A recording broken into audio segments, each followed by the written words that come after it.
Hoje eu converso com você sobre um livro que eu já li, que eu já comentei aqui, mas na época dessa primeira leitura não tinha conhecimento de alguns pontos específicos muito necessários para a compreensão dessa obra.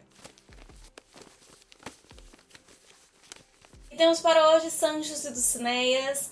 Eu sou a Larissa Bertolino, você está numa Garota Quixotesca e como hoje é a última quarta-feira do mês de janeiro, nós vamos estar reapresentando uma obra já resenhada aqui no canal e que devido a N fatores, mas principalmente a falta de qualidade tanto audiovisual quanto até de profundidade de leitura devido à nossa imaturidade, início em grandes leituras, nós vamos dedicar essas últimas quartas-feiras de cada mês para estar reapresentando, fazendo mais jus a estas obras que merecem um espaço e uma melhor apresentação por aqui. Hoje, especificamente, apresento a releitura, a regravação de uma obra escrita em 2013 que foi apresentada aqui em 2013, o livro O Telescópio, de Schopenhauer, uma das leituras mais importantes da minha adolescência. E eu vou dividir esse vídeo basicamente em 3 etapas. A primeira delas, eu vou te introduzir algumas questões filosóficas e históricas importantes, pelo menos para a minha segunda leitura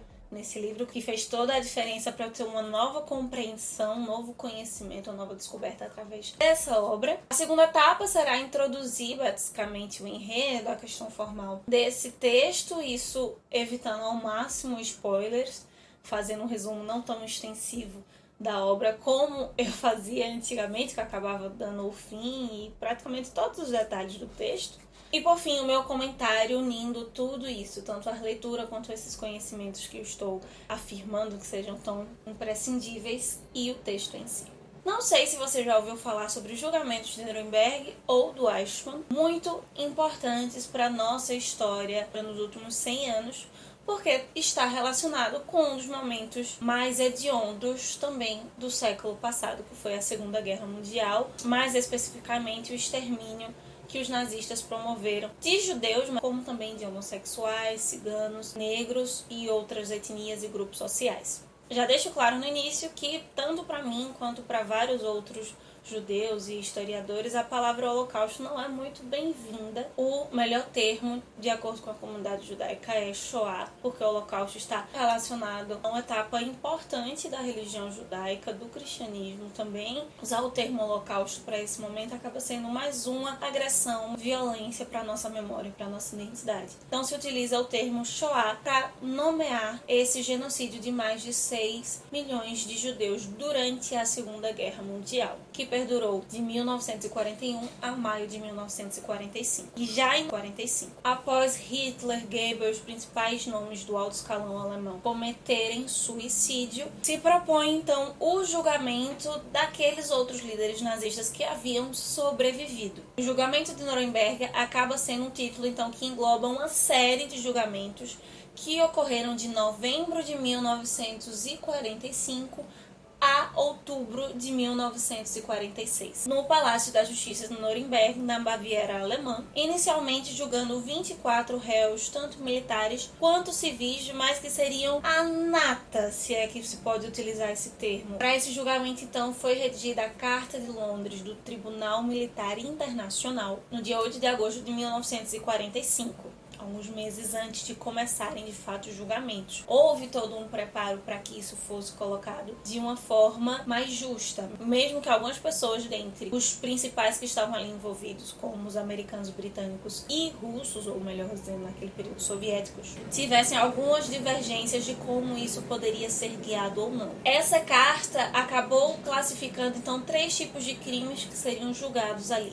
os crimes contra a paz, os crimes de guerra e os crimes contra a humanidade. Seguem até hoje, além de algumas outras demais categorias, sendo utilizadas por tribunais internacionais e outras instituições como a Organização das Nações Unidas, por exemplo. Após essa sequência de 45 a 46, se seguiram outros julgamentos que são anexados e que fazem parte do que seria esse grande julgamento de Nuremberg, que julgou e sentenciou outros tipos de participantes do regime nazista, como médicos, juízes, advogados e industriais alemães nazistas, além de outros nomes do alto escalão do governo e da SS. E esses julgamentos ocorreram de 46 a 47, fechando esse ciclo dos julgamentos de Nuremberg. Mesmo após esses 3 anos de julgamento, alguns nomes importantes nazistas haviam fugido da Europa. Muitos deles haviam se refugiado, se exilado, se escondido mais propriamente aqui na América Latina. E o reduto maior desses recebidos da Europa foi a Argentina. E esse seria o fio geográfico, digamos, destes dois julgamentos. Porque nos anos 60, os israelitas interceptam aqui Adolf Eichmann, um dos nomes do alto escalão que havia fugido, e ele mais precisamente era o responsável pela solução final. O julgamento de Eichmann foi tão significativo quanto o de Nuremberg. Apesar de teoricamente limitar-se a um homem, havia também esse sentimento de julgamento de todo um sistema, vingança ou busca por justiça, na verdade, todo um povo. E essa é a grande questão para a filosofia de Hannah Arendt, que liga esses dois julgamentos. O Eichmann não chegou, como ele mesmo afirmava, a matar alguém com as próprias mãos, mas ele foi o elaborador da solução final. E a defesa que ele fazia e repetia a cada momento ali no julgamento, que ele não seria aquele monstro que as pessoas estavam desenhando e acusando de ser. Análises médicas de especialistas, psiquiatras daquele momento constataram que, de fato, Eichmann não era um psicopata ou alguém com algum distúrbio social, com algum distúrbio de personalidade. Eichmann nada mais era que um burocrata que obedecia ordens, seguia a lei, cumpria o seu papel, e como a Hannah Arendt deixa muito claro nas suas análises, especialmente da fala dele, da forma como ele se portava, alguém que era incapaz de pensar por si mesmo. A Hannah Arendt não inocenta o Eichmann. Ela deixa muito claro que ele sim foi responsável em parte pelos seus atos e que deveria ser punido por eles com justiça e não com vingança. Mas é em cima dessa análise mais profunda do Adolf Eichmann que a Hannah Arendt vai defender que todos nós temos um imenso potencial para o ódio, e tentar reconhecer os homens como puro ódio ou puro amor é tão utópico quanto as próprias ideias nazistas. No seu livro, que é o compilado sobre os textos do julgamento do Eichmann, onde ela vai elaborar a sua ideia de banalidade do mal, Hannah Arendt vai afirmar o seguinte: o mal não é extraordinário. O mal não está inteiramente fora das pessoas. E que o mal não seria um monstro, uma entidade monstruosa, como o Shakespeare descreve o demônio dos ciúmes, por exemplo, com olhos verdes. O mal é banal, comum, presente e está em todos os lugares. E é perceptível ver que o mal está muito mais disseminado, especialmente porque o Eichmann não era um homem singularmente ruim. Ele era um bom homem, um pai de família, assim como grande parte dos assassinos da história. Não só do Shoah, mas de toda a história da humanidade. E é exatamente esse o ponto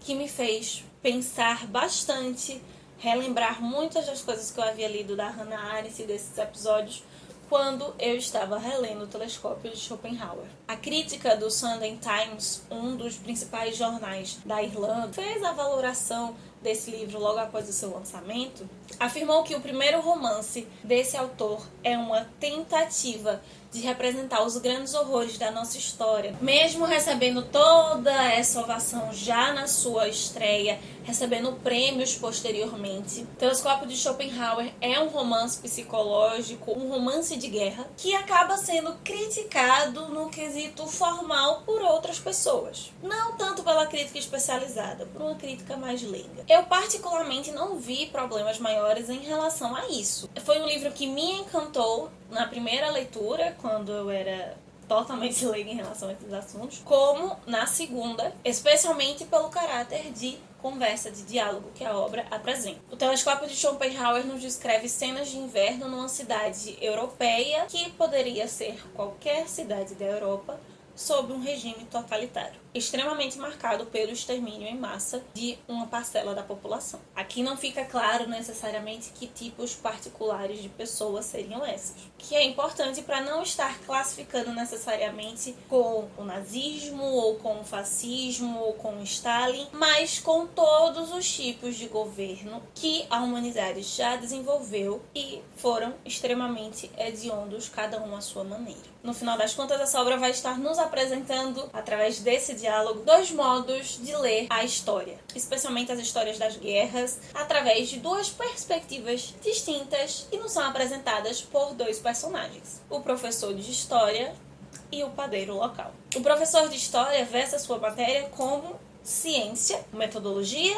com rigor, mas também com muita paixão, com muito amor pelo seu objeto de estudo, que passa a ser também objeto de desejo e que torna a sua vida mais interessante. Enquanto que o padeiro nos dá uma percepção da história mecanicista, como um mecanismo importante para a sobrevivência. O conhecimento histórico para o padeiro é tão importante para o seu sustento quanto a sua padaria. Mas isso não faz com que ele desenvolva um prazer, um amor, um brilho especial por essa área da ciência. Nós vamos então acompanhar estes dois personagens próximos a um campo de concentração, baixo de muita neve, durante 6 horas. E essas 6 horas vão ser divididas em 4 etapas: 12, 14, 16 e 18 horas. Isso nos dá a impressão que o texto é mais ou menos contínuo, ele segue uma linearidade por causa disso. No entanto, ele é um pouco caótico justamente por ser uma conversa, então nós vamos ter acesso a comentários desconexos, a flashbacks, às memórias, a pulos de assunto e retomada do mesmo. Fica um pouco confuso, assim como é confuso o cenário, pela situação caótica mesmo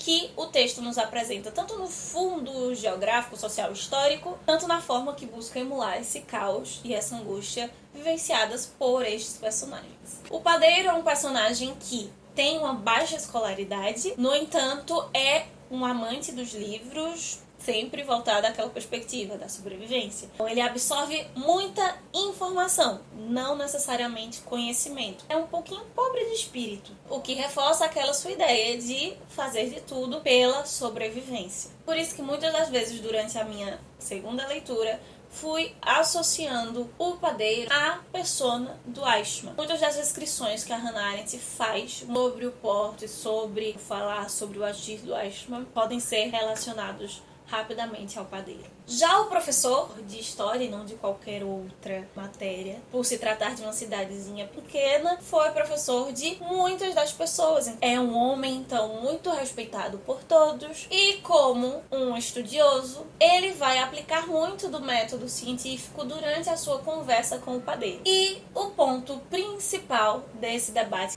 guerras. Pessoas associadas a guerras e a violência na história da humanidade. O professor trará temas como a Guerra Civil Americana, a figura histórica e ficcional do Gengis Khan, o rei Leopoldo da Bélgica e a colonização, o massacre que ele promoveu no Congo, a própria figura de Hitler. Uma coisa interessante é a construção espacial, a descrição espacial, física desse lugar. Da mesma forma que há essa divergência em que tipo de história o professor se embasa, que tipo de história o padeiro acredita, defende, nós temos o padeiro cavando essa cova a mando dos soldados, então durante todo o livro ele estará cavando e o professor ali lhe fazendo companhia, conversando com ele. O padeiro estará num nível abaixo, dentro da terra, e cada vez diminuindo, enquanto que o professor, que está acima do piso, à medida que o padeiro vai descendo, também espacialmente fica cada vez mais distante e mais alto. E há essa tensão em todo o texto deste lugar de autoridade. E por mais que tenha essa ideia de história como ciência, o livro vai abordar vários outros aspectos que vão falar sobre memória, sobre representação e sobre outras áreas do saber que agregam à história. Por se tratar de uma obra ficcional, a importância da arte, da literatura, especificamente da representação no contexto histórico, no que representa a história, e nesse meio de violência também,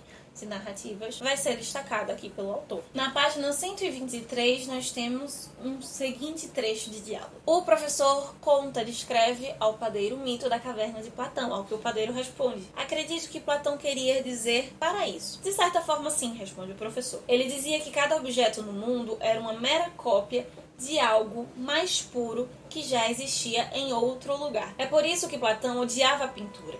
Para ele, pinturas representavam uma cópia do original. Então ele teria odiado ainda mais uma fotografia de algo pintado, uma árvore. Sim, isso seria uma cópia do original. Ou, responde o padeiro, um poema sobre alguém tirando aquela foto. E o professor, sim, seria a cópia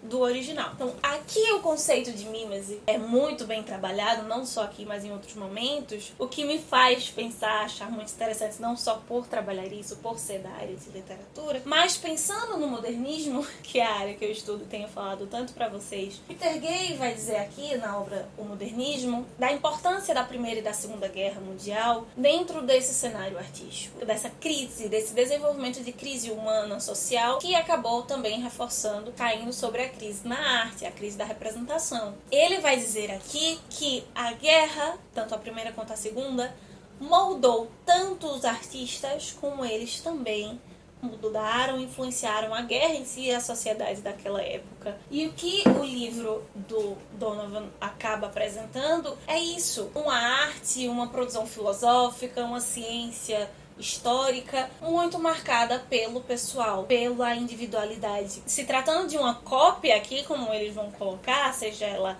arte ou seja o próprio método científico buscando apresentar uma cópia ou uma mímese mais fidedigna possível do que de fato aconteceu ali naquele período anterior. O problema maior dessa cópia é a linguagem, a narrativa que se faz ao construí-la. No caso da história enquanto ciência, isso é muito bem delimitado pelo método científico. Mas como uma área humana e como ciência de forma geral, ela não é composta apenas pelo método científico. Da mesma forma que os julgamentos de Nuremberg houveram críticas, haviam perspectivas distintas. Alguns do lado britânico queriam simplesmente que fosse direto para a pena, sem julgamento, ou com uma perspectiva mais alinhada com o pensamento norte-americano de que deveria se haver um julgamento com todas as etapas justas, coerentes. Aqui também é muito discutido isso. Há esse processo dessa lei, essa necessidade de se construir essa reafirmação. Como eu vou estabelecer esses parâmetros para analisar a história? O rei Leopoldo, neste período aqui descrito,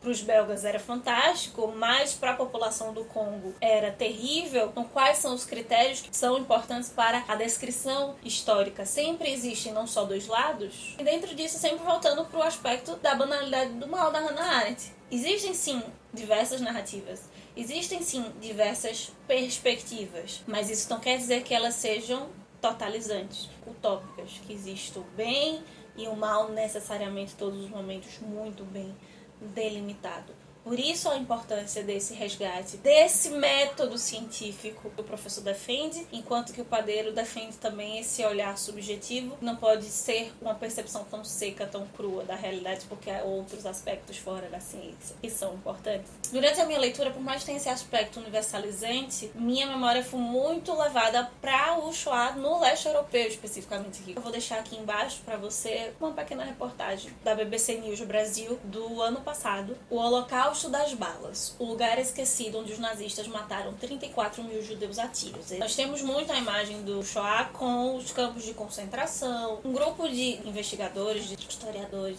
analisando a geografia, os registros do local, eles defendem que o Shoah no leste europeu é desenvolvido através de balas, matando-se as pessoas a tiro, não necessariamente nos campos de concentração. E dentro dos relatos, eles entrevistam uma senhorinha de 98 anos que, na época daquele massacre, era uma criança. Ela vai nos apresentar uma descrição pertinente de uma coisa que aconteceu quando ela era muito criança, e onde seria uma dessas valas comuns dos baleados. Ela diz o seguinte: meu pai disse para minha mãe, você sabe que alguém me disse para ir cavar uma cova porque eles vão matar os judeus? Eu escutei o que ele disse e ele me viu e apontou o dedo para mim dizendo, não vá lá. Demore, que ela acaba descobrindo depois, mas a fala do pai dela pode muito bem sair daqui, da boca do padeiro. Eles me mandaram cavar, porque eles vão matar X pessoas. Sou obrigada a cavar e eu sei que eu estou cavando a vala comum daquelas pessoas. Sem buscar dar spoilers, existem coisas que nós vamos descobrir durante a leitura surpreendentes sobre o professor e surpreendentes sobre o padeiro, mas especialmente o padeiro, ele vai nos apresentar muito sobre essa reflexão da Hannah Arendt sobre a banalidade do mal. E talvez com eles dois nós tenhamos um balanço de duas perspectivas. Essa banalidade por lei, por obrigação, pela burocracia, como Eichmann apresentava, ou por um simples instinto de sobrevivência. Eles contrastam entre si, mas contrastam também com as nossas perspectivas hoje depois, tantos anos depois de momentos de situações drásticas como essas. Noções de ideias, de caráter, de princípios que nós temos e que nós defendemos muito distantes de uma zona de conflito. Todo o extenso diálogo desse livro, o professor ele busca uma confissão, tanto do padeiro quanto dele, de algumas coisas que nós vamos ter aqui. Acima de confissões de todos os lados, nós temos uma sentença de morte para esses homens. Não estou dizendo que eles vão morrer ao final da obra, eu prometi que não daria spoilers. Mas uma sentença de morte enquanto vida. Muito do que esse diálogo vai revelar aqui é que esses homens já estão mortos. Uma dessas questões que a Hannah Arendt vai apresentar sobre a banalidade do mal, que esses conflitos, que essas situações, elas vão nos matando aos poucos. Um dos grandes méritos os nazistas conseguiram para avançar o seu projeto foi justamente a desumanização das pessoas. Algo que os europeus fizeram também, por exemplo, com os africanos escravizados. Nós temos aqui desses dois homens, além da guerra, é que a perspectiva, a análise que nós construímos sobre a guerra, naquele momento, pode ser mais agressiva ou menos agressiva. Mata mais ou menos rápido o humano que existe dentro de nós. Um dos trechos onde o autor relaciona essas reflexões que eu apresentei para você com a possível função da arte, algo que esse livro em si já é uma proposta para isso, essa lida sobre a caverna do Platão, mas ela já lança luz também sobre outro ponto central dessa obra, e que nós encontramos no título dela. É o conceito do telescópio de Schopenhauer, que é falado desta maneira na obra e que é explicada pelo professor de História. Schopenhauer defendia que para nós ganharmos perspectiva sobre algo, sobre uma situação, uma circunstância, um acontecimento histórico, nós precisávamos viajar 50 anos no futuro. O telescópio seria justamente uma lente pela qual nós vemos o passado, mas nós vemos de modo invertido. E ao invés de olhar necessariamente para o momento histórico, nós olhamos para nós.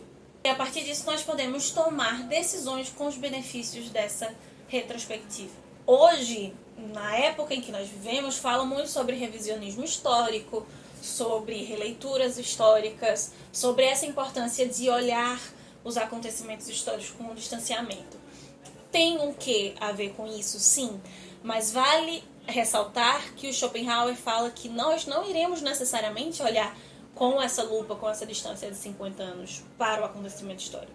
Nós vamos mirar para o acontecimento histórico, mas nós vamos olhar para nós mesmos, mesmo que nós não estejamos nesse acontecimento. E através desse olhar nós podemos repensar e tomar atitudes ou decisões com o benefício dessa retrospectiva. Isso é algo que os dois personagens tentam fazer, mas com postulados diferentes exatamente por essas individualidades distintas, concepções de histórias diferentes. Vejam, eles estão muito próximos ainda dos acontecimentos históricos, eles estão vivenciando. E ainda assim, mesmo com o revisionismo que nós temos hoje, mesmo com essa reflexão, mesmo com a ideia de Schopenhauer, nós podemos falhar e nós falhamos nessas análises. Mas nós podemos estar nos identificando com um deles e, na verdade, estarmos tendo a postura do outro. Reler essa obra e apresentar ela logo no início do ano. Talvez nós não possamos lançar as lentes sobre 2020 e sobre 2021, que é sim um baita acontecimento histórico, mas ainda está tão próximo de nós. Mas nós podemos lançar as lentes para nós mesmos. Que no final das contas, os dois protagonistas, mais do que analisar o que está acontecendo na cidade, no seu país, eles analisam a própria trajetória. E analisar talvez aquilo que nós achamos banal, as nossas banalidades diárias mais íntimas, e ponderar se elas de fato são realmente graves. Nós talvez não sejamos responsáveis pela solução final, como acho, mas dentro das nossas banalidades nós temos atitudes que comprometem a nós, comprometem as outras pessoas que estão ao nosso redor, e estamos tratando assim, com essa forma tão ordinária. O convite desse livro, pelo menos para esse ano, é que nós mudemos, invertamos a lente do nosso telescópio, analisemos a nós mesmos, não deixemos, como muitos dos personagens dessa obra, deixar que a nossa percepção histórica seja deturpada, e muito menos deixar que o nosso amor esfrie. Então é isso, meus queridos cavaleiros andantes. Esta é a nossa releitura do Telescópio de Schopenhauer, para nós começarmos o ano pensando muito bem com os nossos pontos, as nossas ideias, aquilo que é inegociável para nós em jogo, para ver como nós estamos levando e seguindo a nossa vida nesses últimos momentos. Esse livro não é tão conhecido, então, se você leu, me diz se houve essa necessidade de uma segunda leitura, se você teve esse encontro e depois um outro encontro com a obra e tudo mudou na sua cabeça também. Não deixe de nos seguir no Instagram, @umaGarotaQuixotesca, que lá você tem essas introduções, você tem em primeira mão aquilo que a gente vai apresentar, você fica sabendo um pouquinho antes de quais obras nós vamos regravar, nós vamos reler, quais livros nós estamos lendo para apresentar para vocês e como estão as nossas leituras da jornada de leitura conjunta. A gente debater também, você que está participando, que está lendo. Nos encontramos sexta-feira com mais um vlog. Nós vamos conversar um pouquinho sobre hábitos, sobre algumas mudanças que aconteceram, sobre saúde, e eu vou sugerir um lugar muito legal para você aqui em Recife. Enquanto isso, que nós possamos sair da biblioteca e ver muito além das manhãs de vento. Vale!